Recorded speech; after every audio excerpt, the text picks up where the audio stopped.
Friends, welcome to our channel. ఈరోజు ఇంకొక కొత్త హెల్తీ రెసిపీతో మీ ముందుకు వచ్చేసామండి. అదే ఈ పల్లీలతో చేసుకునే పల్లీల లడ్డూస్. ఈ పల్లీల లడ్డూల వల్ల చాలా ఉపయోగం ఉందండి. పిల్లలకైనా పెద్దవాళ్ళకైనా బ్లడ్ లేని వాళ్ళకి ఇలా చేసుకొని తింటే అర్జెంటుగా బ్లడ్ అయితే ఇంప్రూవ్ అయిపోతుంది. ఇది ఇప్పుడు ఎలా చేసుకోవాలో చూసేద్దాం మరి.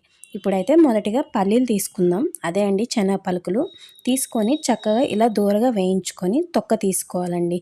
ఇలా తొక్క తీసేసి శుభ్రంగా ఇవన్నీ మిక్సీలో వేసుకోవాలి. మిక్సీలో వేసుకున్నప్పుడు ఇలా యాలకులు రెండు వేసుకొని దంచుకొని ఇలా శనగపలుకులు వేసుకొని అలానే మనకు కొంచెం బెల్లం ఉంటే బెల్లం, లేదా చక్కెర అయినా పర్వాలేదన్న వాళ్ళు షుగర్ అయినా వేసుకోవచ్చు.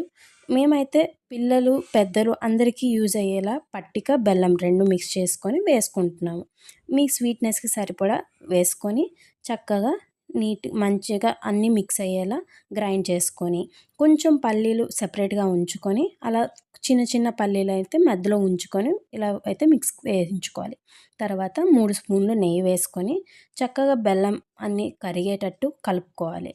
మంచిగా మిక్స్ చేసుకొని ఇలా కింద మీద అంతా కలిసేలా మిక్స్ చేసుకొని చక్కగా మన సైజుకి తగ్గట్టు లడ్డూలు చుట్టుకోవడమే. ఈ లడ్డు రోజుకి కానీ 2 లడ్డూలు తింటే అర్జెంటుగా బ్లడ్ అయితే చాలా ఇంప్రూవ్ అవుతుంది. రిజల్ట్స్ అయితే మీరే తప్పకుండా చూస్తారండి. చూడండి ఎంత చక్కగా ఎన్ని లడ్డూలు చేసుకున్నామో. ఇలా మీరు కూడా ట్రై చేసి ఇంట్లో ఉన్న వస్తువులే కాబట్టి ఈజీగా హెల్తీగా తయారు చేసుకొని ఎలా వచ్చాయో కామెంట్ సెక్షన్లో పెట్టేయండి. మరి లేట్ ఎందుకు, మీరు కూడా ట్రై చేసేయండి. ఎలా వచ్చిందో చూడండి.